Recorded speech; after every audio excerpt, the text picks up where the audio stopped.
Në koalicionin global kundër shtetit islamik bën pjesë edhe Kosova. Shteti më i ri në Evropë është pajtuar me shkëmbimin e të dhënave dhe të informacioneve për të ndihmuar ndalimin e valës së luftëtarëve të huaj. Zyrtarët e huaj e kanë përgëzuar Kosovën për hapat e ndërmarrë në luftën kundër radikalizmit të dhunshëm dhe terrorizmit, duke konsideruar Kosovën si shembull të veçantë dhe sa i përket strategjisë që është aprovuar kundër terrorizmit, dhe po ashtu ligjit që Kuvendi i Republikës së Kosovës ka aprovuar me të cilin është ndaluar bashkimi i qytetarëve në konflikt të jashtme. Dëshiroj që të them se Kosova ka dhënë një shembull të fuqishëm në rajon, duke arrestuar disa njerëz të profilit të lartë dhe duke miratuar ligje të fuqishme.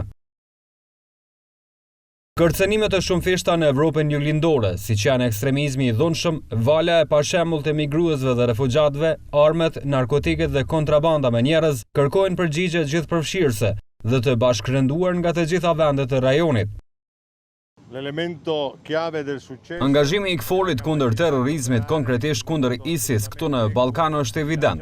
Ne po punojmë që të ruajmë qetësinë dhe sigurinë në këtë pjesë. Leadershipi vendas ishte pjesëmarrës edhe në samitin global të liderëve në luftën kundër ISIS-it dhe kundër ekstremizmit të dhunshëm, me ftesë të presidentit të Shteteve të Bashkuara të Amerikës Barack Obama. Në vazhdimsi ata janë shprehur të pakompromes në luftimin e të gjitha formave të terrorizmit dhe aktiviteteve të lidhura me dukurinë e terrorizmit. Ne kemi përmirësuar legjislacionin në këtë fushë dhe kemi treguar rezultate në zbulimin dhe arrestimin e personave që konsiderohen të jenë kërcënim për sigurinë tonë kombëtare.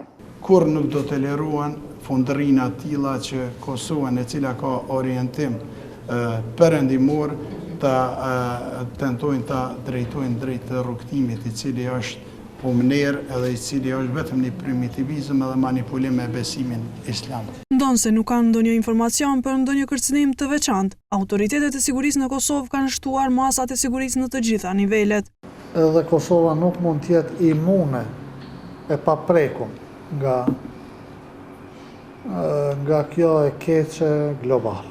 Kosova ka bërë strategji kombëtare për parandalimin e ekstremizmit të dhunshëm dhe radikalizmit, në përpjekje për të gjetur rrugët për përballje me këtë dukuri. Institucionet tona nuk duhet të mendojnë se kanë kry punën nëse thonë që ne jemi pjesë e një aleance të madhe të luftimit kundër terrorizmit, në ndërkohë që shumë tri nga Kosova janë pjesë e asaj lufte. Kosova është përballur që në vitin 2012 me rastet e para të shkuarjes së qytetarëve të saj në Siri.